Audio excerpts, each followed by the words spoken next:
Assalamualaikum warahmatullahi wabarakatuh. Alhamdulillah kita bisa berjumpa kembali untuk bersama-sama berbagi tentang ilmu bahasa Arab. Dan pada kesempatan ini saya akan menyampaikan tentang posisi-posisi atau tempat-tempat kapan atau seperti apa isim yang marfu, yang sebelumnya kita sudah pernah bahas tentang definisi dan tanda-tandanya. Nah, kita langsung saja lihat slide sederhana ini, dan ini untuk pemula bagaimana kita bisa mengenal posisi-posisi isim marfu. Berikut contoh-contoh sederhananya.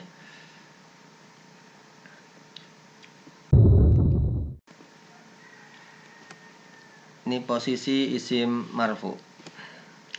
Yang pertama itu mubtada. Ya, yang pertama itu adalah mubtada. Apa itu mubtada?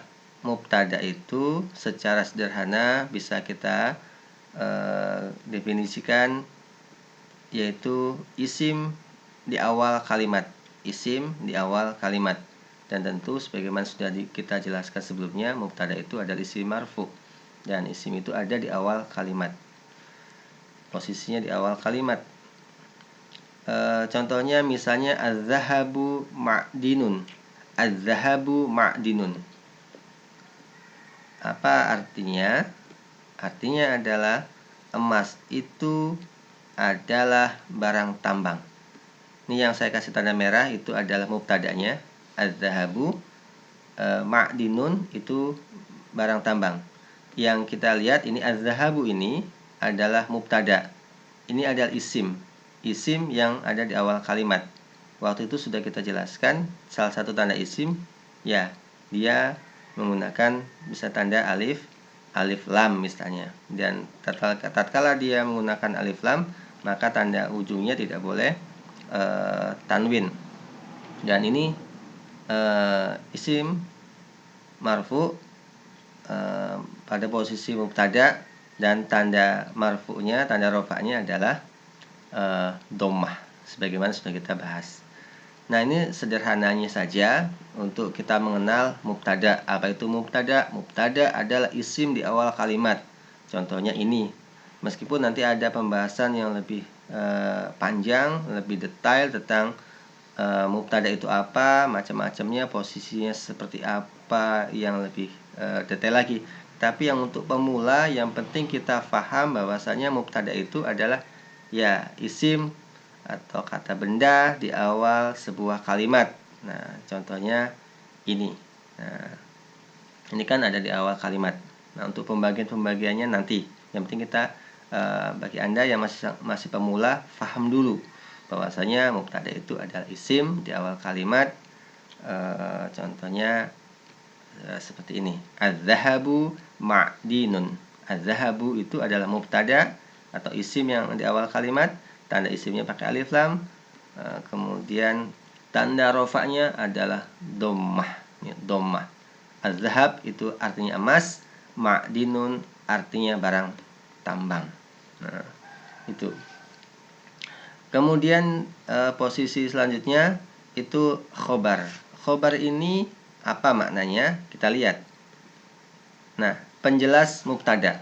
Nah, untuk pada kesempatan ini yang penting kita tahu dahulu bahwasanya khobar itu definisinya penjelas mubtada. Meskipun nanti macam-macamnya pembagiannya dan lain sebagainya pasti panjang, tetapi yang penting untuk pemula saat ini kita tahu bahwasanya khobar itu ya penjelas untuk memperjelas siapa apa, ya mubtada. Mubtada itu mana? Ya ini isim yang ada di awal kalimat tadi. Isim ini kalau tidak diberikan penjelas, maka isim ini nggak jelas. Maka supaya jelas dikasih penjelas. Ya, contohnya apa? Ini az-zahabu ma'dinun. Saya masih menggunakan kata-kata kalimat ini, az-zahabu ma'dinun, supaya kita kasih contoh satu, tetapi ya, bisa menghantarkan kita untuk memahami ini secara sederhana dulu. Az-zahabu ma'dinun. Nah, ma'dinun ini kalau artinya barang tambang dan kondisinya ini adalah menjelaskan apa? Az-zahabu. Nah, yang tadi yang emas itu apa? Seperti apa maksudnya? Apa yang dimaksud emas itu maksud ya? Emas apa maksudnya? Nah, yang dimaksud ini adalah keterangan daripada emas itu adalah termasuk barang tambang. Ma'dinun. Nah, ma'dinun ini rofa atau marfu. Tanda rofanya apa? Ini tanwin. Ya, tanwin kan ada tanwin. Ya, rofa itu bisa. Ini tandanya tanwin. Ya. Kemudian artinya apa? Sama. Emas itu adalah barang tambang.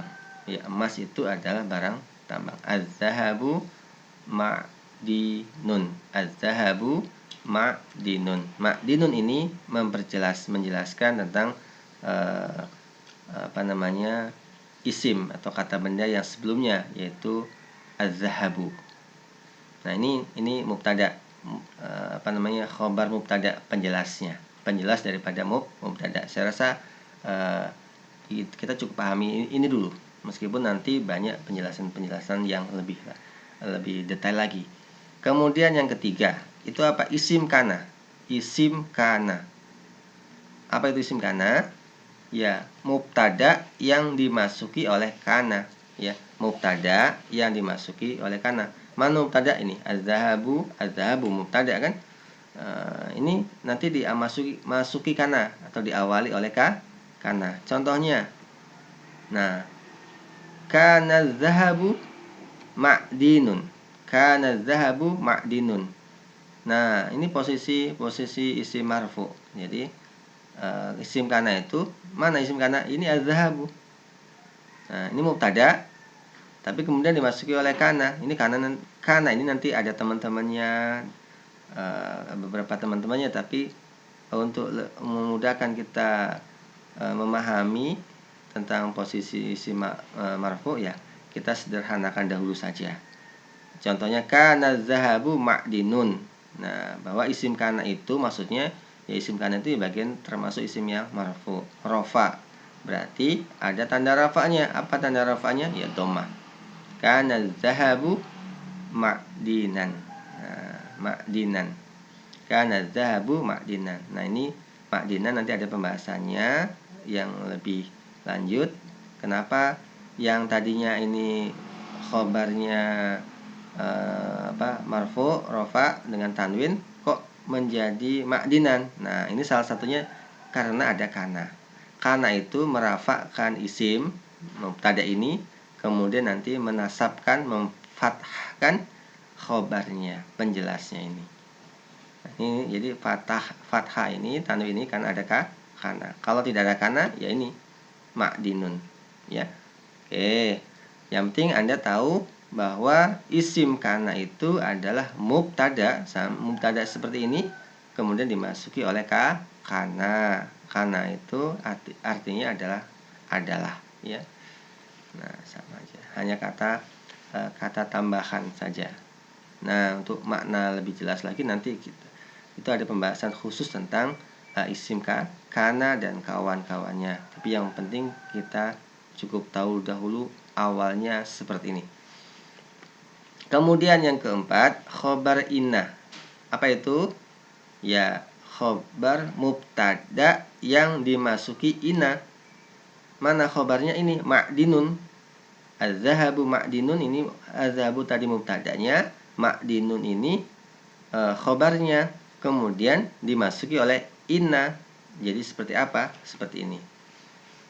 Inna zahaba ma'dinun. Jadi kalau tadi dimasuki kana, ma'dinunnya fathah.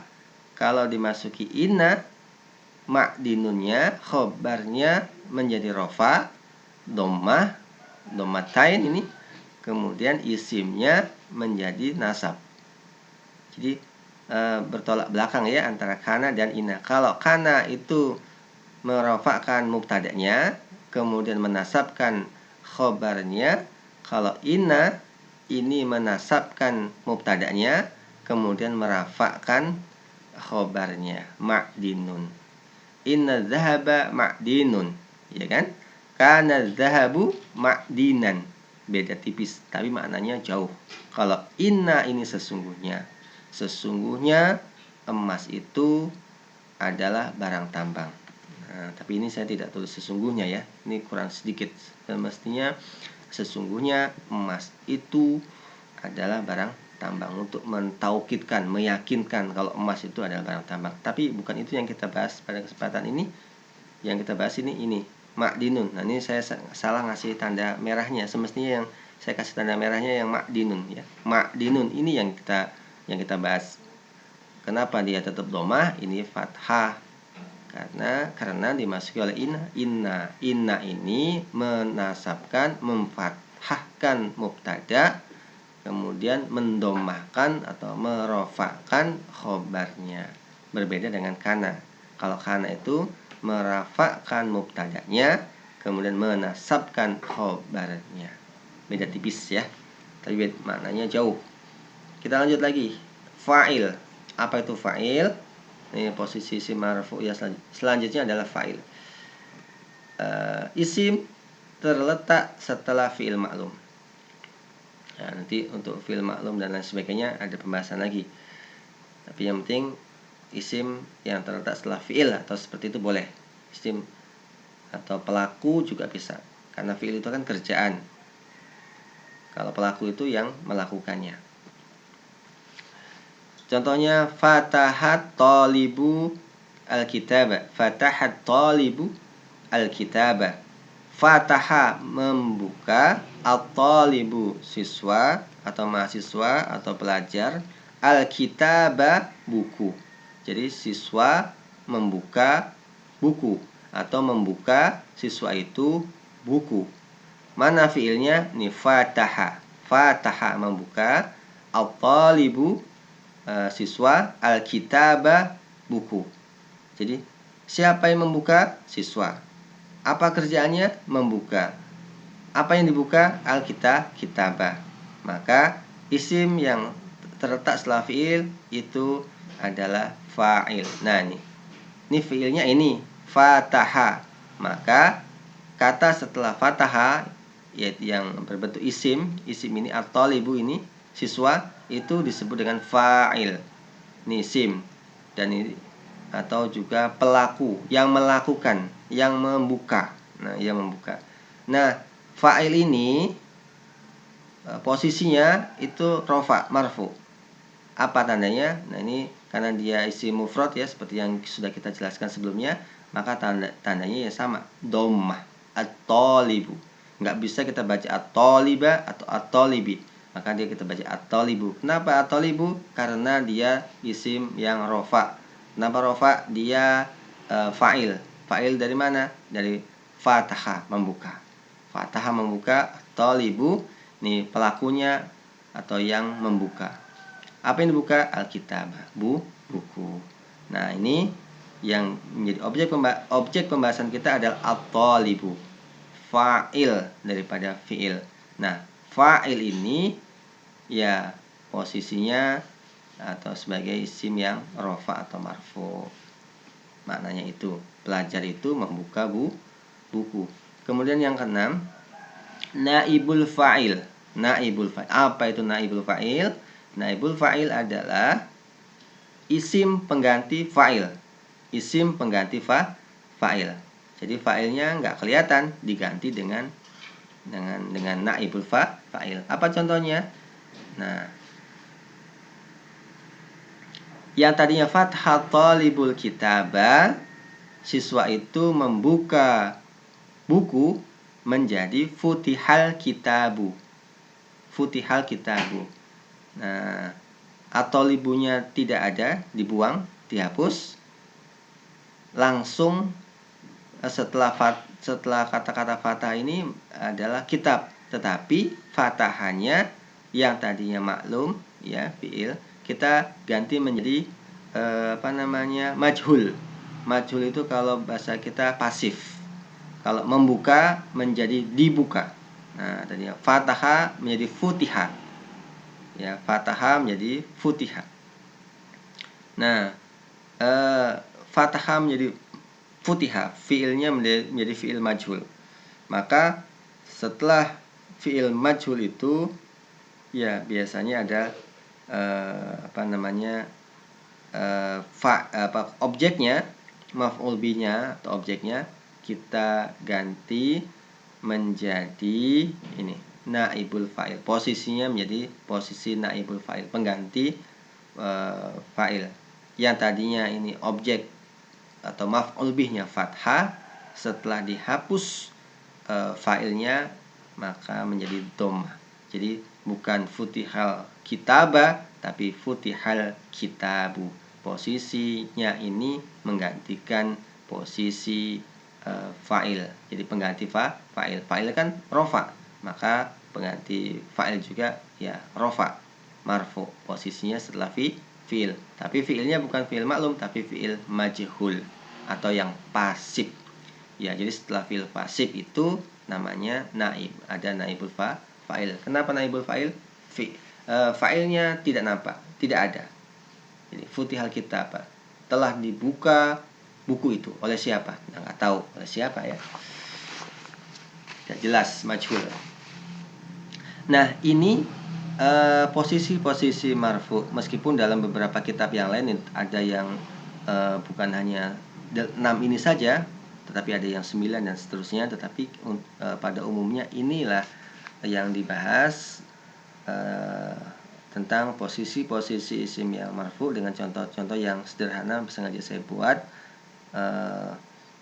untuk memudahkan kita memahami saja sebetulnya. Yang nanti setelah paham ini kita akan mencoba untuk memahami lebih detail lagi. Setelah kita paham tentang mubtada, mubtada itu ada isim, contohnya seperti ini. Maka setelah kita paham tentang mubtada, nanti akan kita jelaskan kembali rinciannya, pembagiannya, posisinya. Kalau ini kan di awal kalimat, nanti memang ada suatu waktu dia khobarnya khobar muqaddam. Jadi penjelasnya di awal didahulukan, kemudian mubtadanya diakhirkan dan seterusnya. Tapi itu kan pembahasan yang lebih lanjut.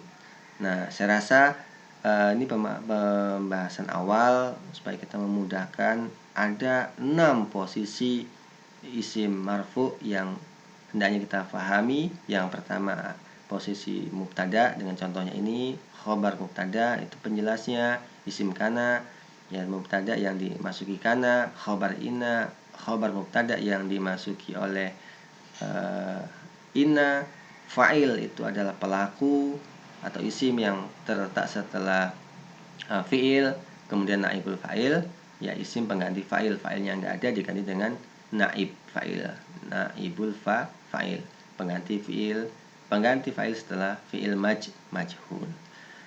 Mungkin ini saja yang dapat saya berikan penghantar kita untuk memahami nanti lebih detail tentang apa itu mubtada dan seterusnya. Mudah-mudahan kita bisa bertemu kembali dengan penjelasan-penjelasan yang akan datang. Untuk itu, jika ini dianggap penting, mohon untuk like and subscribe video ini. Mudah-mudahan bermanfaat dan bisa menjadi motivasi bagi saya untuk melanjutkan membuat video-video yang lebih bermanfaat lagi buat kita bersama. Terima kasih, mohon maaf. Wassalamualaikum warahmatullahi wabarakatuh.